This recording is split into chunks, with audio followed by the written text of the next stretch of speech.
Hello,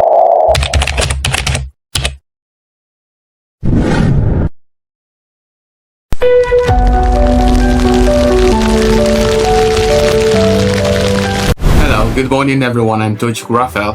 2025 appears to be a year marked by a wave of strikes, protests and industrial actions across Nigeria, signaling a growing crisis in governance and public trust.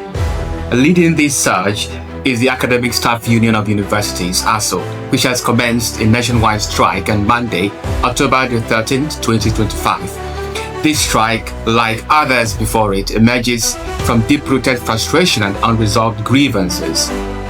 ASUU's demands include the full implementation of the 2009 federal government and ASUU agreement, release of withheld 3.5 months salaries, improved funding and revitalization of public universities, and alleged victimization of lecturers at institutions such as LASU, Prince Abubakar Audu University, and the Federal University of Technology, Owerri.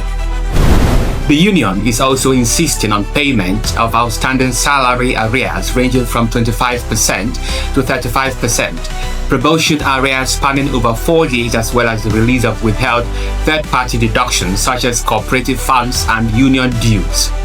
This accumulation of unresolved issues has compelled ASUU's leadership to take this hardline stance to safeguard the future of Nigeria's higher education. Government agents have again been pleading for more time since the expiry of the 3-week promised, with nothing concrete for ASUU leadership to take to its members. All branches of ASUU are hereby directed to withdraw their services with effect from midnight, Monday 13th October 2025. The warning strike shall be total, comprehensive, as we had agreed in NEC.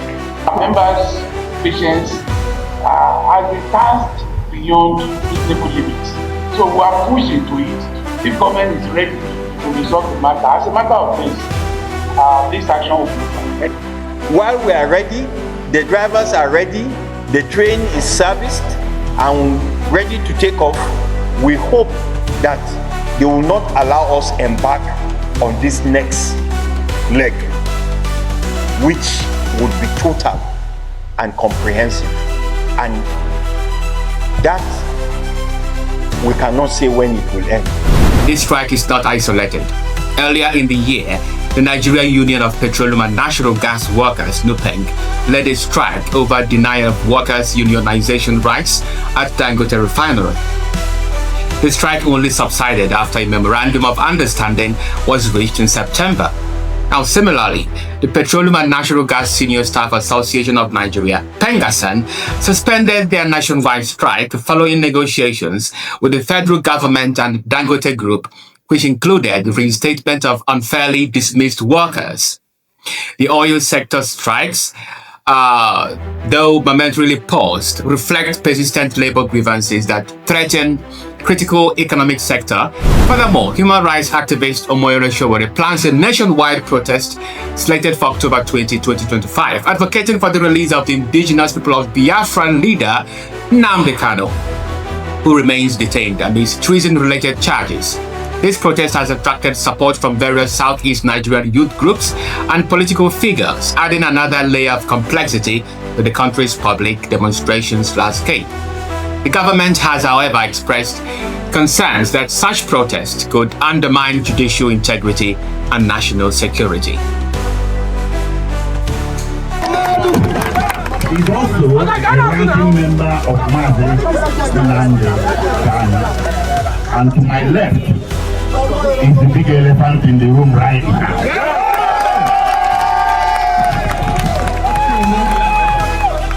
His name is well known nationally and internationally.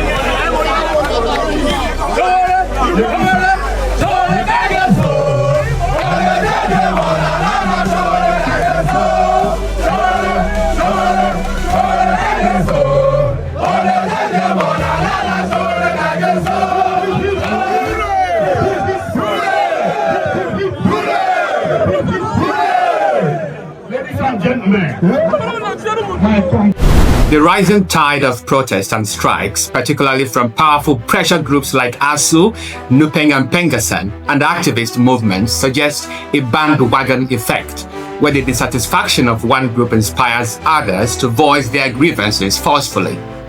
The repeated occurrences of mass agitations across diverse sectors, education, oil and gas, civil rights, highlight a broader systemic failure in governance, service delivery, and socio-economic management. Failure to address these recurring issues risks pushing the nation towards a potential nationwide rebellion. No, where it could collapse, there could be a collapse of normal civil order. Now, the ASUU strike epitomizes this crisis. The dispute between the Nigerian federal government and the Academic Staff Union of Universities has a long and complex history rooted in issues of funding, welfare, university autonomy, and the implementation of agreements. Since the return to democracy in 1999, ASUU has embarked on numerous strikes to promote their demands.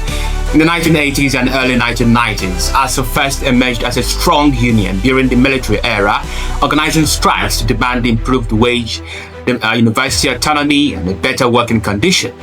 The union was proscribed twice in 1988 and 1992 due to its resistance to military government policies. Then came 1999 onwards, which is the Fourth Republic. After Nigeria returned to democratic rule, ASUU intensified its efforts for better funding and infrastructure for universities, improved salaries, and implementation of agreements with the government. The strikes have been frequent and prolonged, the 2020 industrial action being one of the longest, lasting for 9 months. Despite numerous negotiations, decades-old agreements remain partially fulfilled. While public universities continue to languish in unfounding and neglect, the 2009 agreement between the federal government and ASUU was intended to stabilize the sector through improved funding and welfare. While it brought a temporary truce, non-implementation of terms by the government and subsequent failure in negotiations led to continuing disputes and strikes. The union's demands go beyond pay. They seek dignity, respect, and enabling environment for academic excellence. The unresolved victimization of lecturers signals a governance problem that suppresses dissent and discourages professionalism. This strike sends a loud warning signal that without urgent government action, Nigeria's higher education system and broader social cohesion are at risk. 2025 spate of strikes and protests reveals widespread dissatisfaction and eroding trust between Nigerians and their government. The persistence and intersection of these agitations suggest a nation under strain. For peace and stability to return, the government must act decisively to fulfill promises, respect workers' rights, address political grievances, and engage constructively with all pressure groups. Failure to do so will not only deepen the crisis, but could precipitate a catastrophe or rebellion threatening Nigeria's unity and future.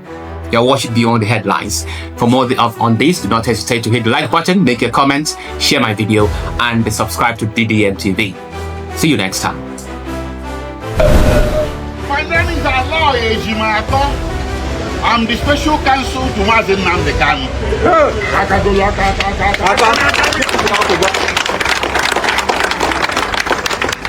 Before we get to the main event, which is going to be very brief, let me introduce members of my high level. On my extreme left is Prince Emmanuel Kanu, younger brother to Nnamdi Kanu.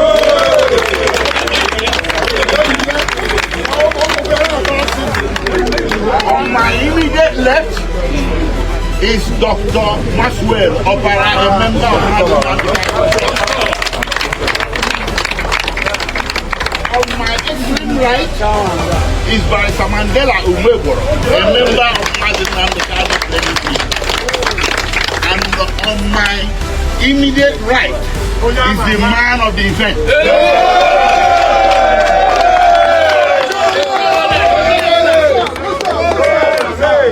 Ladies and gentlemen, it's my high honor to stand before you today to introduce a very courageous man, a gutsy man, a man I respect, a man of courage, a man of vision, a man of justice, by the name of Omoyele Sowore.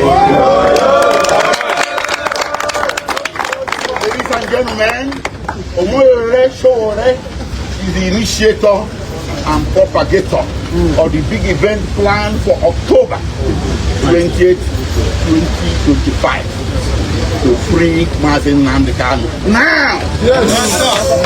And other unjustly detained persons across Nigeria. So Omoyele Sowore is here to tell you all about it and to galvanize you to action on that day. Thank you.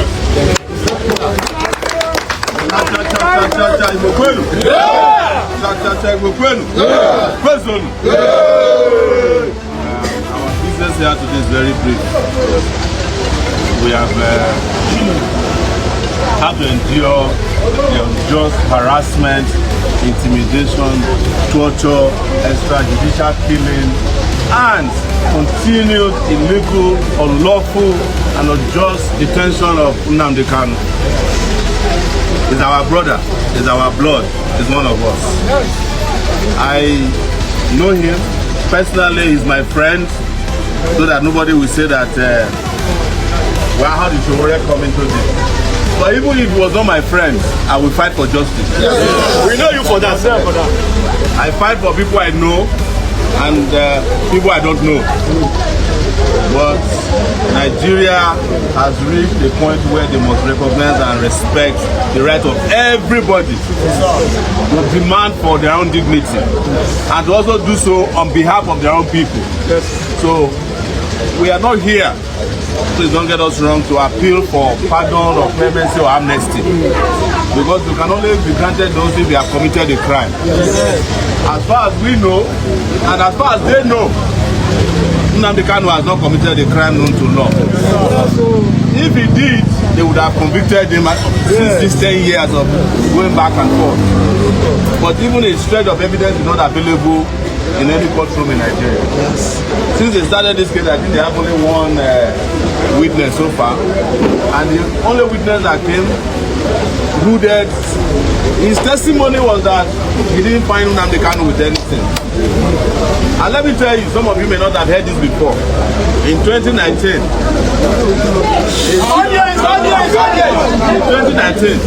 a secret charge was filed against me and Nnamdi Kanu together.